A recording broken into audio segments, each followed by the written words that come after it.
Hello again, travelers. Once just before I start this little ditty up, apologies, it's been a while since I've continued this series. I have had a request to keep reading, and I've been meaning to read on my own time, but being busy with other video games and various projects, it's been kind of difficult to get around to, but finally doing it, so even though the last one was in October, I will continue this, and I will finish it, because I love reading and I love putting these out here, so here's more of Movie Man reading, so yeah, there we go.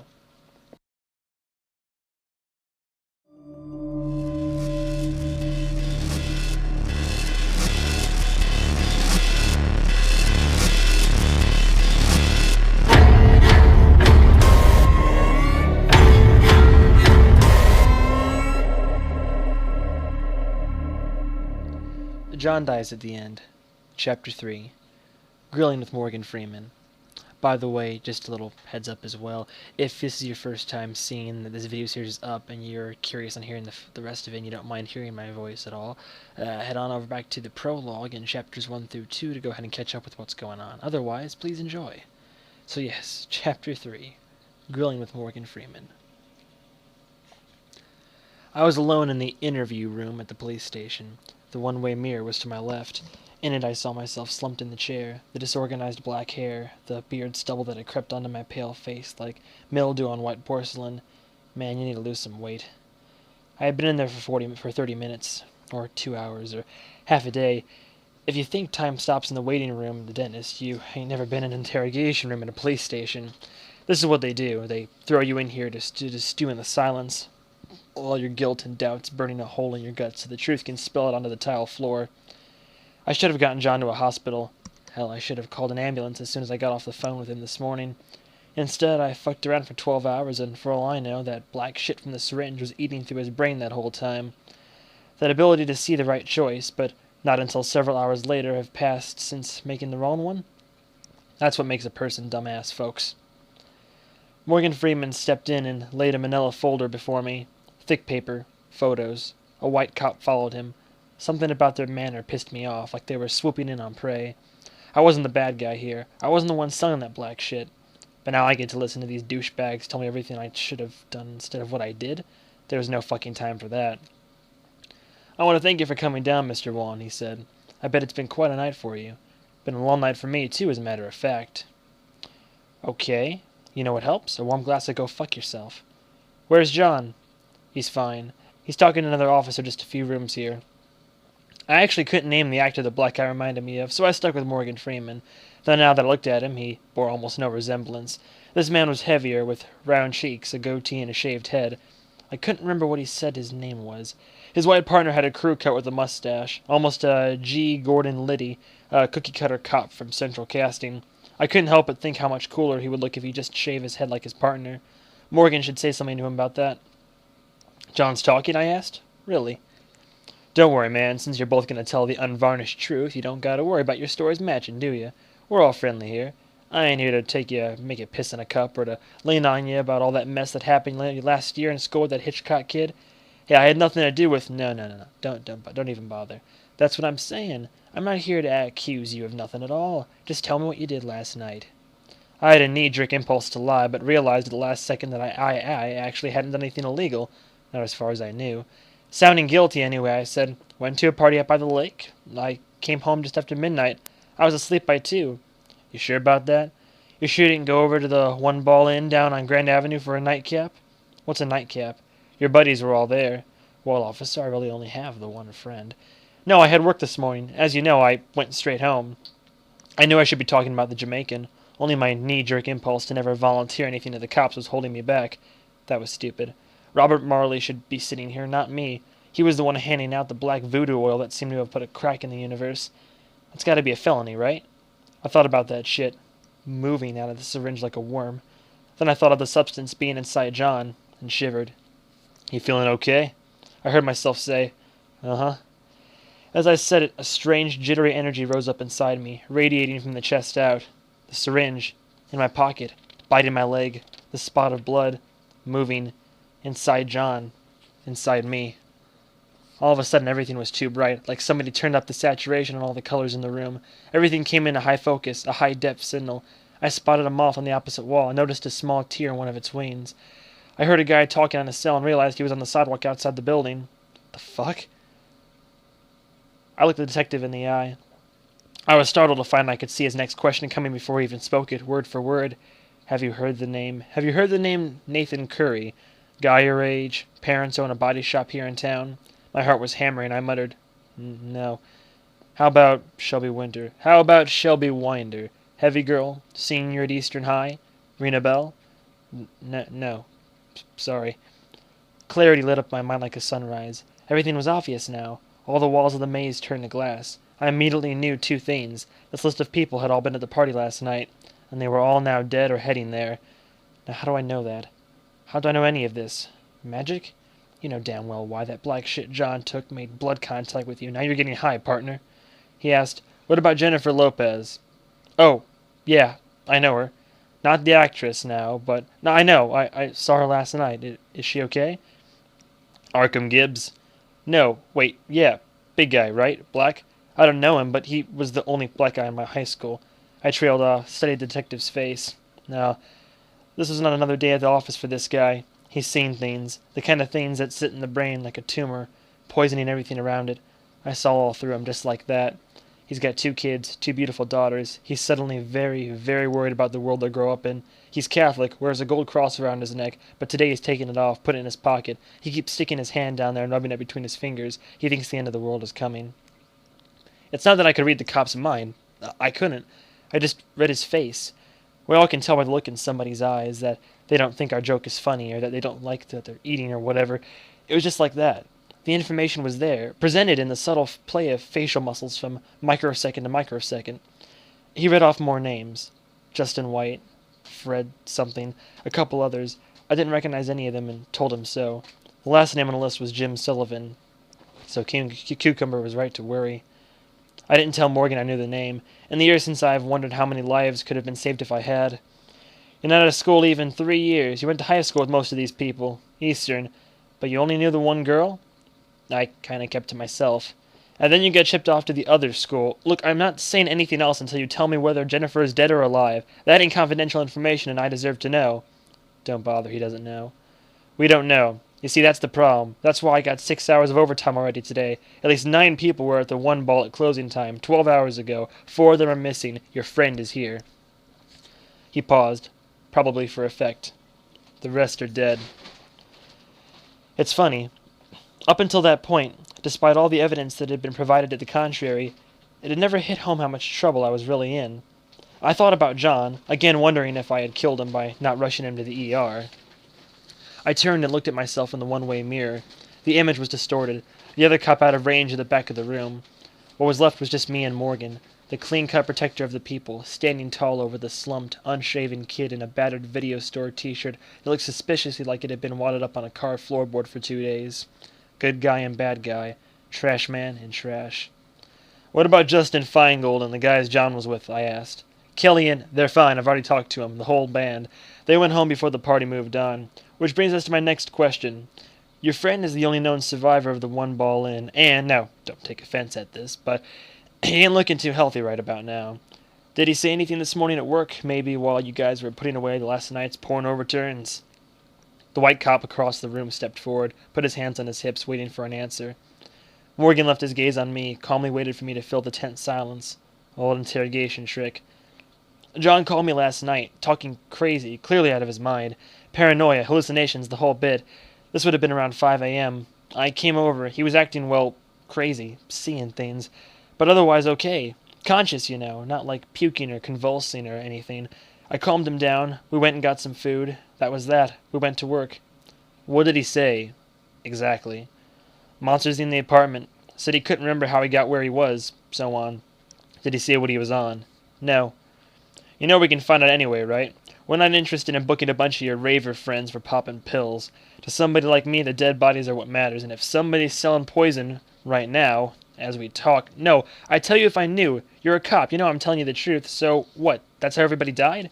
Overdose? It's Jennifer Lopez. She was your girlfriend? No. I thought about repeating my question, then stopped. Instead, I replayed his question in my mind, focused on it, studied every contour of each word, was almost terrified to find I could glean libraries of information from between each syllable. In an instant I learned volumes of what he didn't say, by the way he breathed, the minute twitch at the corner of his mouth, the slight widening of his left eyelid on the third and fifth word. This detective last ate 7 hours and 15 minutes ago, 2 egg McMuffins and 4 cups of coffee. You can smell it on the oil seeping through his skin. Check out his posture, he hasn't slept in 20 hours. He forces a smoothness into his voice, wants to come across cultured and shrewd. He tells people his hero is Shaft, but it's really Sean Connery's James Bond. In his daydreams he sees himself hanging off a helicopter in a tuxedo. And then, in a blink, I knew everything he knew. I saw the fate of each of the dead kids from the one ball. Nathan Curry committed suicide, shot himself in the temple with a little .32 caliber pistol he kept hidden under his bed. Arkham Gibbs took a swim, fully clothed in his family swimming pool. They found him floating face down a few hours later. Shelby Winder and another girl, Carrie Saddleworth, were found together, each dead of a massive stroke. Shelby was missing her right hand, the wrist a ragged stump wrapped with a blood-soaked shirt. The rest, Jennifer Lopez, Fred Shue, Big Jim Sullivan, are nowhere to be found. They were all at the one ball with John last night. Now, only John remained. You know all that, but you still can't remember this cop's name. You're teetering on the brink of Crazy Man Bluff, overlooking Weird Shit Valley. And to answer your next question, I continued, I didn't know Jennifer well enough to know who her friends were or where she may have run off to. I'm sorry. Detective Freeman stepped forward and flipped open the manila envelope. He found out 4 photographs. One was a mugshot of young black guy, dreadlocks. I knew this was my fake Jamaican, knew before my eyes focused on the photo. The next 3 pictures were vivid splashes of crimson. Once when I was 12, for reasons that made sense at the time, I filled a blender with some ice cubes and 3 cans of maraschino cherries. I didn't know you had to use a lid on one of those things, so I hit the button and watched it erupt like a volcano. The room on the cop's photographs looked like the resulting mess in our kitchen that day. Everything a red spray with lumps. He pointed to the Jamaican's mugshot. What about that guy? You know him? He was there, at the party last night. Whatever John was on, this guy gave it to him. John told me. You already knew that, didn't you, Detective? That's Bruce Matthews, runs an amateur unlicensed pharmaceuticals operation on the corner of 30th and Lexington. I nodded toward the red photos. What's that? Morgan pointed to the mugshot. Before. He pointed to the red-drenched pictures. After. The first picture was just lumps on the floor, on carpet that was probably brown at one time, but was now dyed a wet, purplish black. It looked like somebody had tossed down a bucket of raw steaks and chicken bones. The next picture was a close-up of one wall, deep red splatters over half the surface area, occasional bits of meat stuck here and there. The third picture was a close-up of a severed brown hand in a pool of red, fingers curled loosely, a bandage round the palm. I turned my eyes away, suddenly sweating heavily. There was that tableau in the mirror again, just me and Morgan, face to face. Did he think I had anything to do with this? Was I a suspect? In my panic, I couldn't read him. He let the silence congeal in the air, staring down on me. He broke me, and I broke the silence. What could even do that to a person? A bomb? Some kind of... Nothing you know how to do, I'm sure of that. Maybe something... Not within our bounds of familiarity. That fear again on Morgan's face. I understood it now. But there's more, much more. He's buried it so deep even you can't read it. The door opened and the detective's words trailed off. A fat Hispanic cop ducked in and whispered in his ear. Morgan's eyebrows shot up and 2 of them left the room. I heard a commotion outside, hurried shouts and feet shuffling on the floor tile. After about 10 minutes, Morgan stormed into the room, eyes wide. No, don't say it. Your friend is dead. Click. A tape recorder, clicking off at the end of a cassette. Arnie had apparently set the thing on the table before me at some point. I hadn't noticed. He grumbled an apology, fished out a new tape, and went about changing it. I glanced over at his discarded notebook, saw he had abandoned his note-taking just after the word Holocaust. I pushed away the plate of chicken, rice, and snow peas that was the flaming shrimp reunion. I had been picking through it for the last half hour, leaving the chicken. That bird, I knew, had lived a very sad life, and I couldn't bring myself to eat it. It had also spent its days covered head to toe in bits of other birds' crap. When you got your cell phone bill, did it list the call you had at Denny's? What? I'm sorry? The call you got from your friend at Denny's when your friend was sitting there next to you without a phone. Was that call on your cell phone bill? I never thought to check. The waitress swept by and claimed my plate, dropped off a fortune cookie and my ticket. She ignored Arnie. I held the cookie in my hand, tried to concentrate and see what the fortune said inside it. I found I couldn't. Arnie scratched his head, knitted a question with his eyebrows. So the black stuff, the soy sauce, it's a drug, right? Well, I'll get to that. And it makes you smarter. When you take it, it lets you read minds and all that. Not really. It heightens your senses, I think. I don't know. When you're on it, it's like overload. Like if you hooked your car radio up to one of those interplanetary SETI antennas, you get shit from all over the place. You can see things you shouldn't be able to see, but I don't think it would help you do your taxes. And you still got some of this stuff? He glanced quickly down at the silver canister. I'm getting to that. You're on it right now. That's how you did the thing with the coins and the dream and all that earlier. Yeah, I took some today. It's fading though, so the effects don't last that long. The side effects don't last that long. The effects will last the rest of my life, I think, maybe longer. Arnie scratched his forehead. So the kids that died. This is that rave overdose, right? Yeah, I remember all that a few years ago. Seen it on CNN. They thought they had gotten hold of some tainted ecstasy or something like that. So you were the guy that I can't figure out at what point the party got turned into a rave in the newspapers. There was no techno music or dancing, no PVC pants, and there was certainly no raving. Frickin' rave. It's one of those words they throw around to scare old people. What color's the interview room down at the precinct? White. It's flaked off in places. Shows institutional green underneath. And if I contact Detective Appleton, he'll remember talking to you. Good luck finding him. Arnie made notes.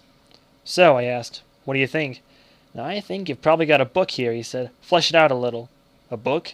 Meaning a work of fiction. Meaning it's all bullshit. Arnie shrugged. That's nothing to me. A story's a story. I'm just a feature reporter, so the fact that you think it happened is my story. But it's like Whitley Schreiber, writes that book about aliens. Nobody would have ever heard of it, except he sells it as nonfiction. Swears to the end that it all really happened. His eyes flicked over to the little metal canister again. I realized my fingers had been fidgeting with it. Well, I'm not into that whole aliens thing, but I don't think it's right to label the guy a fraud, Arnie. Exactly. He's got a nice house, though. His own radio show. Played by Christopher Walken in a movie. Wouldn't you like that? You know, I don't remember leaving the house with any change in my pocket. You could have slipped those coins to me. Without you feeling it? And the thing with your dream. Come on, Arnie. Gotta love the skeptic, Mon. I saw a sleight of hand artist in Vegas who was a part of his show would call somebody out of the audience and steal the glasses off their face. No kidding. He'd send the poor sap back to his seat and he'd be squinting around trying to figure out why he couldn't see all of a sudden. There was no magic, Mr. Wan. Just knowing tricks the other guy doesn't know about. I stood up. Come with me, I want to show you something. In my truck. We made our way to my rattly old Ford Bronco, too. I brought it after my old Hyundai got totaled a few years ago in a manner that was undoubtedly unique among all vehicles ever totaled in vehicle history. I approached the rear and dropped the tailgate, revealing a white sheet covering a large box the size of one of those plastic portable dog carriers. Not coincidentally, it was a portable dog carrier. What's the weirdest thing you've ever seen, Arnie? He grinned, looking over the box, like a damn kid at Christmas. Look, everybody, the crazy man carries around a big crazy box. Let's all humor him at once. One time, he began, I was down in my basement, and there's just a couple of bare light bulbs that hang down, you know? So it's all shadows, and your shadow kind of stretches out across the floor. Anyway, one time, out at the corner of my eye, you know, it sort of looked like my shadow back there was moving without me. I don't mean the bulb was swinging and the shadow was just wavering back and forth. I mean the limbs were, like, flailing around, real fast, too. It was just for a second, and like I said, it was just one of those tricks of light you get out of the corner of your eye. But I tell you, I didn't go back down there until it was broad daylight out. Is what you got in there going to beat that? I need you to get in that mindset, Arnie. We're out here in public with lights on and the whole world's solid and lined up, real neat. But down in that basement, in the dark, alone, you believed in things. Dark things. I need you to open yourself up a little like that, okay? It was just something I thought I saw. I never said there was anything there, Mr. Wan. Just humor me. Ready? I threw back the sheet. Long pause. Do you see it? No. Or, you know, it's an empty cage. Turn your head so you're looking at me. You should see the box out of the corner of your eye, just like the shadow in the basement. Okay. Arnie's grin was fading. He was losing patience fast. Do you ever go to the bathroom at night, Arnie, and for a second, just a split second, you glimpse something in the mirror other than your reflection? Then you turn the light on, and of course everything's fine again, but for just a half a second, maybe while you're leaving the room, you see out of the corner of your eye that it isn't you in the mirror. Or maybe it is you, only changed. And what's looking back at you is something completely different. Something not very human. Let's go back inside, okay? Your story was more interesting. You're going to die, Arnie. Someday you will face that moment. Regardless of what you believe, at that moment either you will face complete non-existence, which is something you can't possibly imagine, or you will face something even stranger that you also can't possibly imagine. On an actual day in the future, you will be in the unimaginable, Arnie. Set your mind on that. Silence for a few seconds. Arnie nodded a little. Okay. Now, without turning your head, look at the box. Arnie did. Recoiled, yelped, stumbled, and finally fell on his ass. Oh, shit, he gasped. Shit! What the shit is that? Shit! I threw the sheet back over the box and closed up the Bronco. Arnie scrambled to his feet and backed up 10 steps, halfway to the door of the restaurant. How did you do that? What the fuck was that thing? What the fuck? I don't know what it's called. Pretty freaky, isn't it? You made me see something. Something out of my own head. You freaked me out so I would see something. No, it's really there. I'm surprised you saw it so easy. You must have an open mind. Most people don't see it that fast unless they're stoned or drunk. Arnie kept stepping back, muttering. I was in the Navy. Diver. I saw some shit. Deep sea shit that didn't look anything like that belonged on this world, but that was nothing. Nothing like that thing. I want to tell you the rest of the story, Arnie. I need to. I need to get it out, but you need to take it for what it is. The truth. Are you ready to do that? Arnie looked at me with uncertainty, then nodded. Okay. Till I figure out for real. Okay.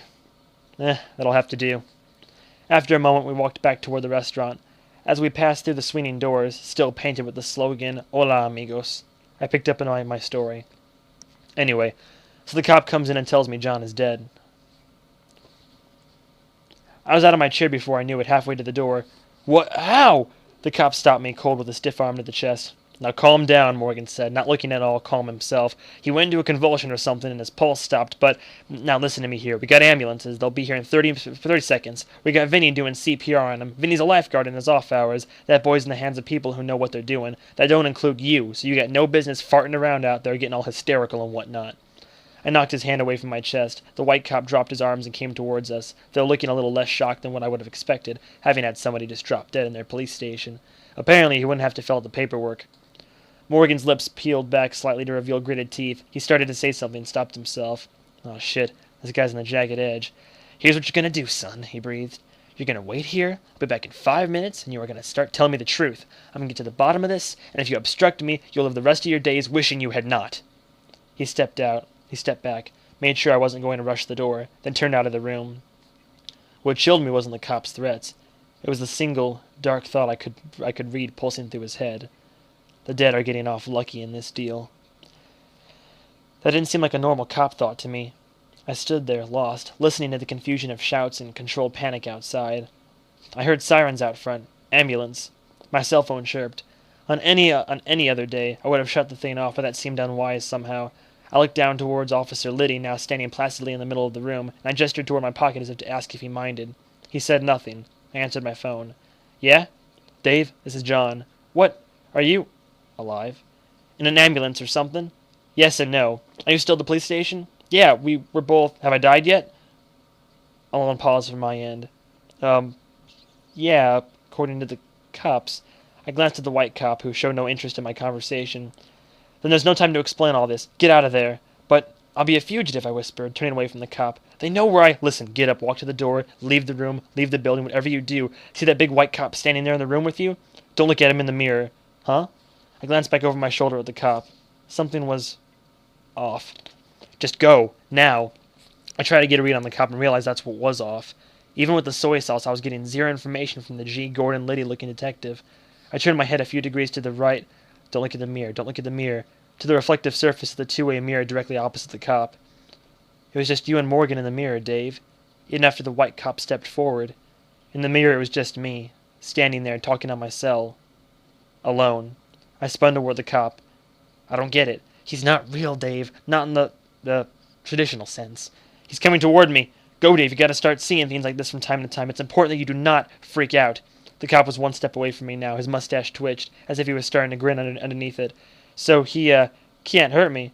No, I'm pretty sure he can. A hand clenched around my face. The cop's fingers dug into my cheek, squeezing, rigid as iron bars. I thought my teeth would crack into pieces. He pushed me back using my face and slammed me against the wall. I clawed at his arm, but it was like trying to tear the limbs off a bronze statue. I smacked him across the nose with my phone. He must have twitched again, as if this amused him greatly. The mustache kept twitching, and then one end of it began to curl up and peel off like a man's disguise torn off by a hard wind. Finally, the mustache detached completely, leaving a patch of pink shredded skin. The thing flapped its halves like bat wings.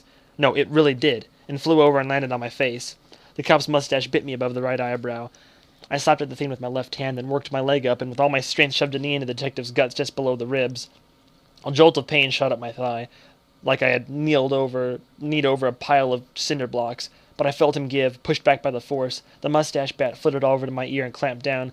Feeling like somebody doing 5 piercings at once, I slapped at it again, suddenly realized the cop had reeled back and fallen to a knee on the floor.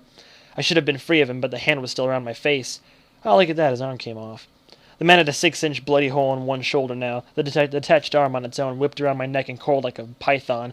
No hint of bone in there now. The arm making 2 loops around until the ragged stump humped landed on my chin like a meat scarf. I thrashed around, tried to pry the thing off. The arm snake was still all muscle, tensed and wiry, slowly squeezing off my windpipe. Colored spots flashed before my eyes, lack of oxygen shorting out the wiring in my brain. I blinked and saw the floor was closer than before. I was on my knees. The mustache butt flitted around my head, taking stinging little bites on my cheek and forehead. It went after my eye, pulling at the lid, but I couldn't get my hands up to swat it away. Arms not working right. The meat scarf squeezed tighter. The whole room got dark. I was on all fours, and I suddenly realized the best idea was just to lay down there on the floor and go to sleep. I detected movement from the corner of my eye. The rest of the cop's body. It was up, walking towards me. Shit. I crawled clumsily toward the door. Gordon reached for me with his remaining arm, and I felt his fingers try to snatch my shirt. I flung myself toward the door, my face banging off it. I reached up, clawing around for the handle. I sucked air through a squeezed windpipe. My head felt like it would pop like a balloon. Don't be locked, don't be locked, don't be locked, don't be locked. The handle turned. I banged open the door with my head and spilled out of the room. And it was over. The thick bundle of arm snake had vanished from around my neck, as had the flying mustache. I stood up, saw 4 guys hustling down the hall with an empty stretcher. I stuck my finger in my mouth. It came out bloody. I looked my cell phone over, saw it had the cracks and busted mouthpiece from its tour as a nose club seconds ago. I cursed at myself, sure that whatever freaky-ass cellular conduit I just had with John was now cut off. People rushed past me, and I wanted to push my way through to see what was up with John. Remembered John's disembodied instructions. Taking advantage of the chaos, I strolled back to the police station, finally walking right out the front door. I hit the sidewalk, my heart pounding. What now? A fat man in a shiny business suit strode by without a glance my way. Without trying, I realized that he was going to die in just 2 weeks, a heart attack while trying to knock his cat out of a tree with a broomstick. A pretty late-model Trans Am gleamed past, and I noticed from the posture of the driver that the car was stolen, and the owner was dead. The car's fan belt was going to break into that 26,931 miles. Man, I gotta focus on one thing at a time, or my brain's going to melt and run out of my ears like strawberry jam. Fine. Took a deep breath. Now what? My car was 2 miles away at Wally's, and I didn't have cash to waste on a taxi, even if one of the town's 3 cabs should happen by this moment. To my surprise, my cell phone rang. I put the broken thing to my ear, realized I owed some props to the engineers at Motorola. Hello? Dave, it's me. John.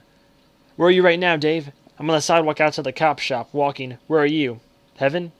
If you figure it out, let me know. Right now, just keep walking. Go toward the park. Don't freak out. Are you freaking out? I don't know. I can't believe this phone still works. It won't for very much longer. Half a block away, there should be the hot dog guy. Can you see him? I walked a dozen steps, smelled it before I saw it. The cart was plastered with right wing stickers and had a yellow and orange umbrella hanging over it. The hot dog guy was painfully thin, looked about 160 years old, as much a landmark as this city has. Okay, buy a bratwurst from him. Questioning this seemed a waste of words. The man and I exchanged $3.15 and a brat wrapped in a hot dog bun and a sheet of wax paper.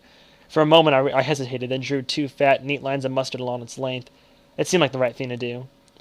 Cell phone balanced between a shoulder and ear, John spoke again, as if under water, his voice growing fainter by the second. Now put it up to your head. I looked down at the rivulets of oozing grease, congealing with the now dripping mustard, and was thankful that I didn't use ketchup or that brown hot onion sauce. Glancing around, I tried to be as inconspicuous as possible as I laid the sausage against my ear. Abruptly, my cell phone went dead. A drop of grease dribbled into the dead center of my ear, creeping like a worm down onto my neck and below the collar of my shirt. A group of men and women in business suits walked by, swerving to avoid me. Across the street, a homeless-looking guy was staring at me, curious. Yep, this was pretty much rock bottom. As I was about to reach for a napkin and at least get my money's worth by eating the bratwurst while it was still hot, I heard it. Dave, can you hear me? John's voice, coming clear as day through the tube of seasoned meat. I glanced down at the cell phone and got the point. The display was black, the glass busted out of it. A green circuit board was poking out of the warped seam along one side. All right. I'm hearing you through some kind of psychic vibration or whatever, not the phone. I get it. You could have just told me that. I lowered the sausage and replaced it with the cell. Okay, what's next? Nothing. I heard a faint sound coming from the bratwurst, put it back to my ear. Dave, are you there? Yeah, I can't get you through the cell now. You have to talk through the bratwurst from now on. Why? I sat and rubbed my eyes, feeling a headache coming on. Okay, what do we do? The only reason you can hear me is because you got some of the soy sauce into your system, from the syringe, but it's not much and it won't last long. What is it, John? The sauce. It was alive. I swear, listen, you gotta get over to Robert's place. There aren't any cops there now, but there will be. We have sort of a narrow window there. Take a cab to Wally's and get your car, then go to Shire Village on Lathrop Avenue. It's a trailer park, south of town, past that one candy place. You should be able to get there in 20 minutes with any luck. I don't have any cash. I have $5 and I just spent 3 of it on the bratwurst. The bratwurst was $3? Holy crap. Okay, give me a second. Alright. Check between the sausage and the bun. You'll find a $100 bill folded up there. Encouraged that maybe all this black magic could actually produce something positive, I fingered around under the sausage for a few seconds. Nothing here, John. Okay. I guess I can't do that. Do you have your ATM card?